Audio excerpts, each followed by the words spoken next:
Welcome to Mortgage Wise with Mike Wise at Capstone Direct Mortgage. Today we're going to be talking about marketing. We have Matt Deseno from BAM Marketing today. Matt, thanks for coming. I appreciate it. Yeah, thanks for having me. Awesome.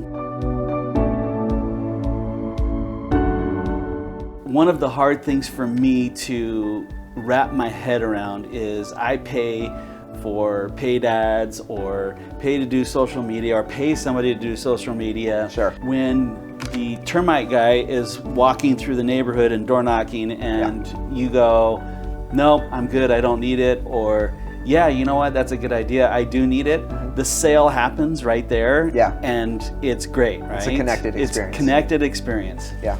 So in the digital marketing space, at what point in time do you go, that was a sale? I've paid for all this social media to happen, right? Sure. And who knows how many people that we've touched. Sure.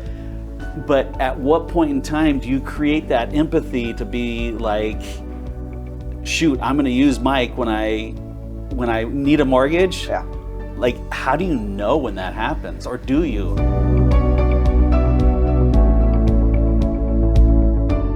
Yeah, so you're asking about attribution, and in marketing, this is a Matt Deseno-ism, but I think of it as there's connected and disconnected marketing. Connected marketing is if you ran an ad that says, it's a Google search ad for a term where someone says, mortgage pre-approval, or they're searching like California jumbo loan or something like that, and your text ad says like, get a rate in 3 minutes or approval, and you're like, I paid $100 for that click. They filled out the form. You'd be like, that's very connected. You can say, I spent $100, I got a lead, and you might even say like, gosh, it cost me $1,000 to actually get a finance mortgage or whatever it might be. Connected, very easy to draw the line there. Disconnected is this office space. Disconnected is this kind of content where it's like, I put it out there and it's harder to say, this cost this. You can measure it, but it's not going to be as linear of an experience, but that doesn't mean it's bad. Strangely, the more sophisticated, this also kind of falls into direct response and branding in terms of like different marketing activities. You see more sophisticated businesses actually double down on branding. Even though it's a disconnected type of marketing, it has a compounding effect. So I've heard it said in this way as well, it's like you can try to get a customer to get a sale, or you can try to get a sale to get a customer. And it's just like the frame around it is if every person who used you recommended 3 more people, you get to a point where like, I don't need any paid. It's like you keep on doing branding just to be around. Look, like Google, they build products just to like ingrain themselves more into our lives, and a lot of times they release them at like no marginal return, right? You think like those of us who use G Suite or Gmail, something like that, they're like, we just came out with a new app. Right. I paid you nothing for it, but they're just like, we just want you to use us for more in your life, or just to feel like, wow, Google's so good, or I benefit so much from them, or whatever it might be. And so there's no one has a perfect answer for attribution. You can be better at measuring success. And so in terms of those, call it disconnected activities, I look at, we employ a lot of, it's just like tracking. It's not terribly hard, but like we have a different phone number on the website, a different phone number on the Google profile, a different phone number on the ads. We have like, we use a CRM that tracks where folks come from. HubSpot, do you use HubSpot? Tracks their activity. We actually don't use HubSpot, but it's similar idea, just more cost effective. And so, where you can see somewhat, you can see that life cycle, that journey. You can actually see, oh, well, look at that. This sale actually engaged with 5 videos, opened 10 emails. Like you can see, oh, it took them 6 months before they bought. But you can kind of affirm that activity, and then you can look at. You have the data there, not for daily decisions, it's more of sweeping decisions. And this is where you might say, the return on, and that's, go back to the original example of the Facebook banner. I would have a trackable link there, and then you can look back and be like, wow, I've had in the last year, 300 people have clicked on that link. If it's tied to a CRM, you might even be able to see, well, 300 people turn in, and like 6 people turn into clients or whatever it is. You're like, wow, that cost me nothing. An hour of my time, right. and I returned this much on it. Yeah. So. So the sales process on something like that could be very long in those instances. Interesting. So you've worked with, I think you've been employed by a couple of real estate companies, is what you said? No. Well, so it was the corporate. We actually, our agency was under contract with a couple of corporate brokerages or national brokerages. So tell me, like, what were some of, for the real estate agents kind of in the room listening to this, what were some of the success stories that you had with those companies?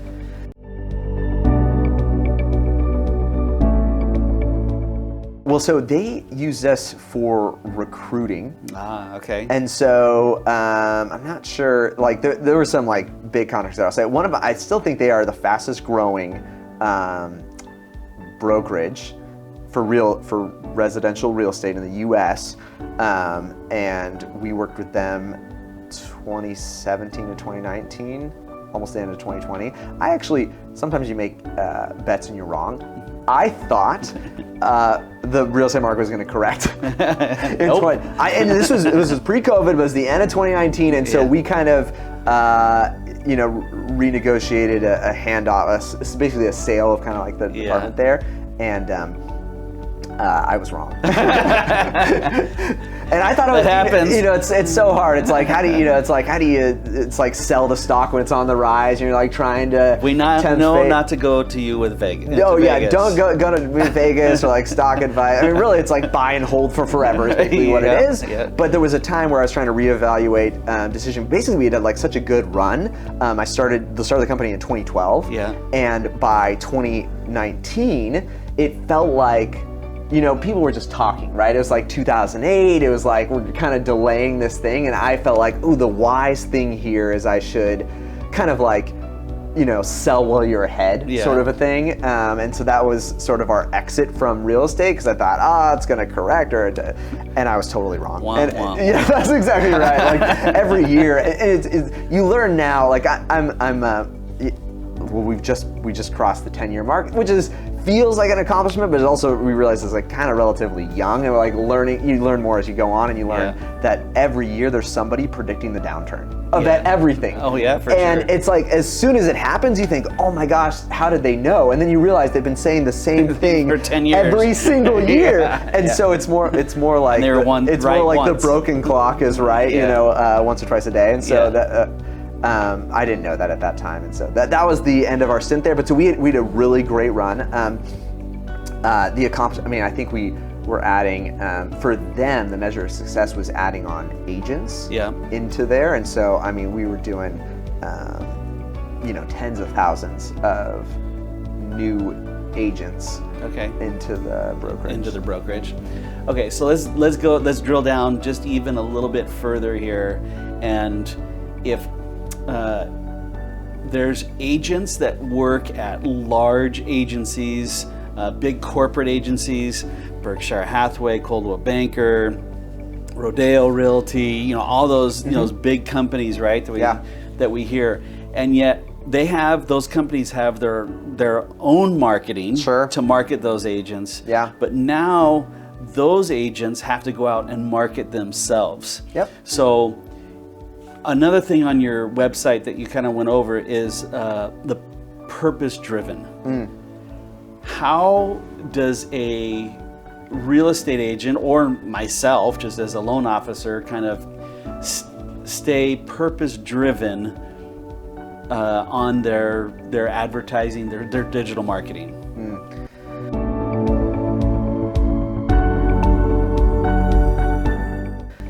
Well, so in those spaces, like I said, I think you're going to attract folks that have, they're going to choose you almost in the same way that they would choose a friend. There's aspects to that. Maybe it's sort of like choose you in the way that we would choose like who's going to be on our kickball team. You're thinking like who's good, but also who do I like? And they're kind of both in there. Ironically, if one's like, we will choose character over competency, just as humans. Like typically, that's what we'll do. It's like I'll take character over competency. Oh yeah, we'll choose character over competency most of the time. We're just not. not enough of us are programmed to like be ruthlessly like just, you know, driven in that way. And it's like, we'd rather enjoy the journey than like get there as fast as possible. And so compete on character. And so it from like a, what are beneficial activities? I think you should have systems in place to regularly remind people that you exist. And so the lowest hanging fruit, I think the lowest hanging fruit is probably email. Now some of these big systems like we've got it. You just put them in there, it's here, and that's okay. That's better than nothing. I would say like, yep, that gets it to a level. But then I would look and see and ask yourself, how do I compete? And you don't need to compete on like, I have a better rate or I'm somehow better, like my lock boxes are better than everyone else's lock boxes.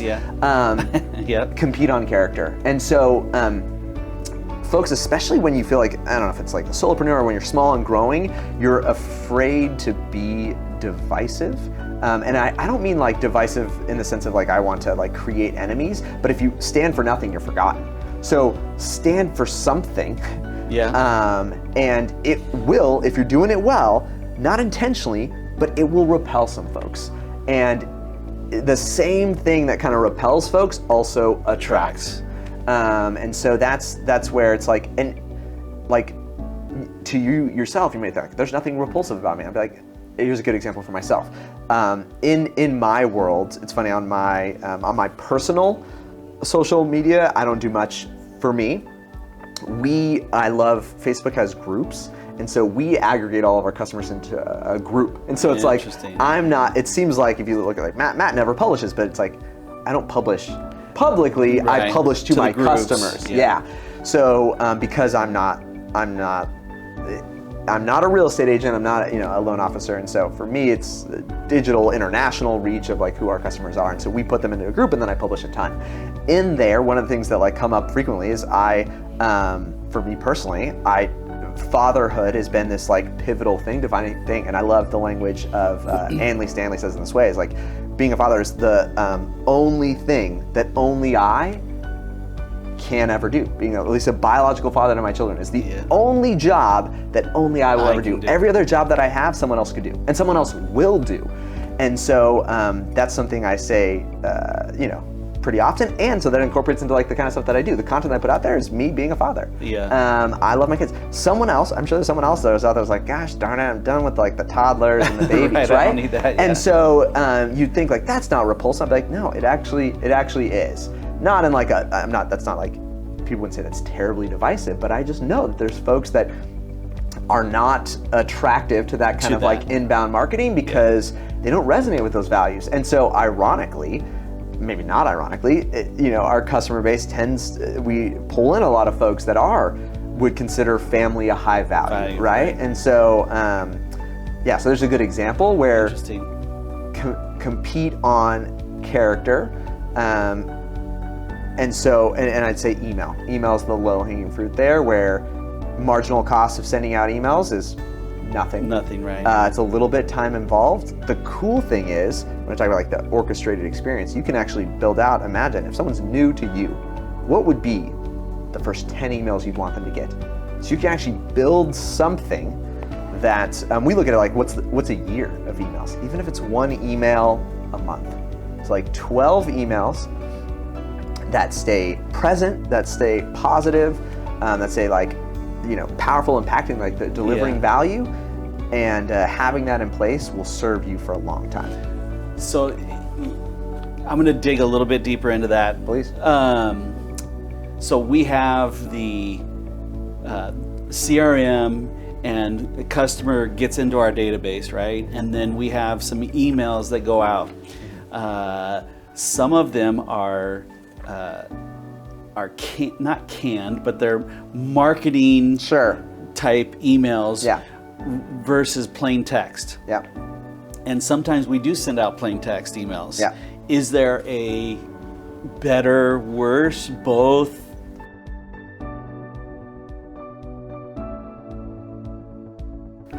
So I'll tell you what we do. We only send out plain text. Interesting. Yeah, so we intentionally, like, our thought is, what is the kind of email that your friends and family send? Guess what happens? We have higher open rates, we have higher read rates, we have higher reply rates. That's so funny. Because we just we want to make it feel like I hand wrote that email today and press send to you.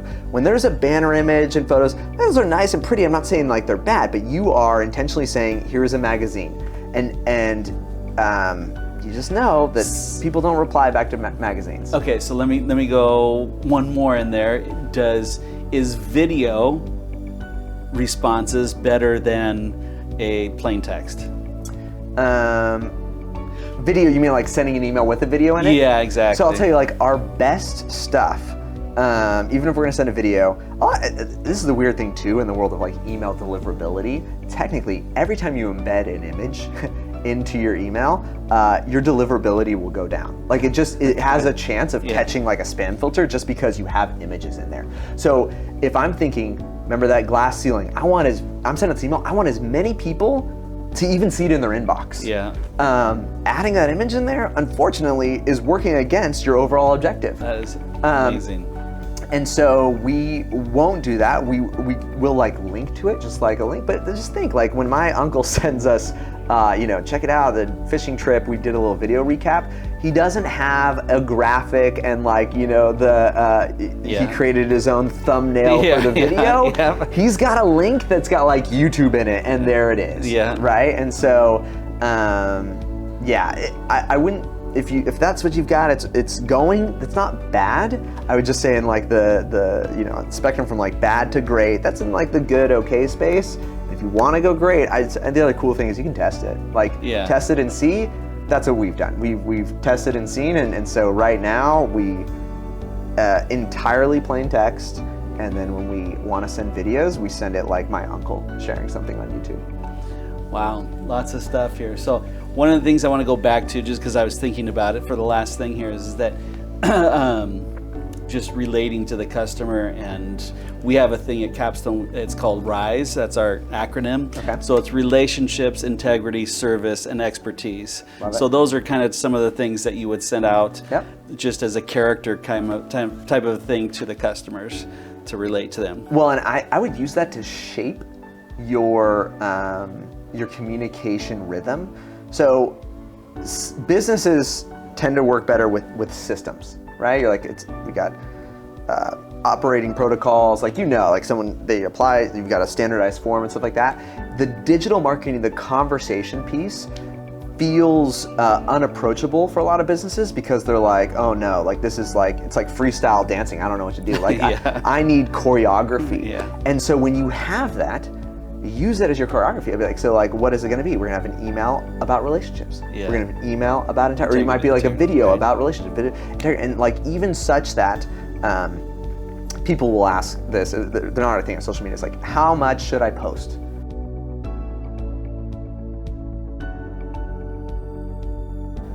And I'd say as much as possible. Like, how many customers do you want?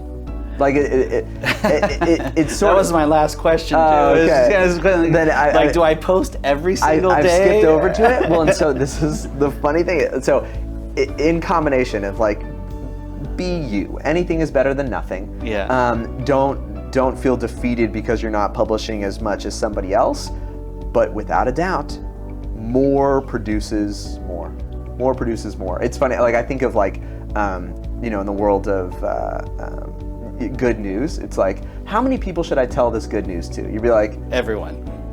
Right? Like, so it's like, so how often should I share this good news? Like, as much as possible. Yeah. So if you believe that your business is actually, when people are connected to your good or service, their life is better because of it, then you should feel disintegritous. You should have this dissonance in you that you're actually like, keeping your business as a best kept secret. And so, so the other response to that is be as much as possible. If you could publish 10 times a day, 20 times a day, do it.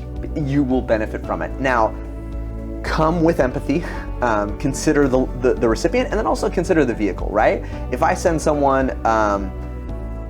you're gonna have a different frequency of like TikTok and Reels. than you will of emails and text messages or videos or whatever it is. But I've seen plenty of successful folks be prolific publishers. There's a great, it was not quite a TED Talk, but I heard the CEO of Patreon, which is just a software that helps people like creatives get people to support them. He was talking about being a prolific publisher and reminded this idea like you don't get to decide what you're famous for. And so the greats of history, there's a common theme in that they're really good at publishing. And that might mean that like they created 10,000 songs. And of their 10,000 songs, it funnels down to they won 5 Grammys. And we know, oh my gosh, they won 5 Grammys, but we forget that it took 10,000 songs to get there. And so in the same way, if you're thinking like, whatever the motivation is, whether it's growing the team, the office, the top level, bottom level, whatever it is, that top level is awareness. And that's that awareness marketing, and it comes from publishing. And so as much as possible, don't judge yourself in it. And this is why I think it is beneficial. I'm gonna plug the idea of agencies. I have to. Yeah. Because here's what I see. So many of us know the things we're supposed to do, and yet we still don't do it. It would be better to delegate, and even better if you can delegate someone who automates it, right? So for like, you can actually delegate the creation of automation so that it predictably happens. Like I tell folks, if I got hit by a bus, my wife and kids would not live in the dark because our electric bill is on auto pay. Yeah, that's right. It is so important that I don't try to remember every month to go out there and pay the electric bill. Awareness for your business, that's kind of like the lifeblood of like your ability to grow, to continue going out there. And so find a way to automate that process. Even better if you can automate all 4 of those stages, because then you'll get to experience like some of the stuff that I never thought was going to be possible. Like now, I get hit with COVID, or I go on a vacation, right. And a true vacation, and things keep on growing. Yep. And so that's the benefit of finding someone you can delegate, and even better if you can delegate them creating an automated piece of it. Yeah. Matt, thanks for coming. I appreciate it. Man, there's so much here, and I know that everybody will benefit from this. So thanks for coming on. I appreciate it. Yeah, thanks for having me. Awesome. This is Mortgage Wise with Mike Wise at Capstone Direct, and you can always follow us on our social media platforms, YouTube, Instagram, TikTok. We're there in all places. So thanks a lot, and we'll talk to you soon.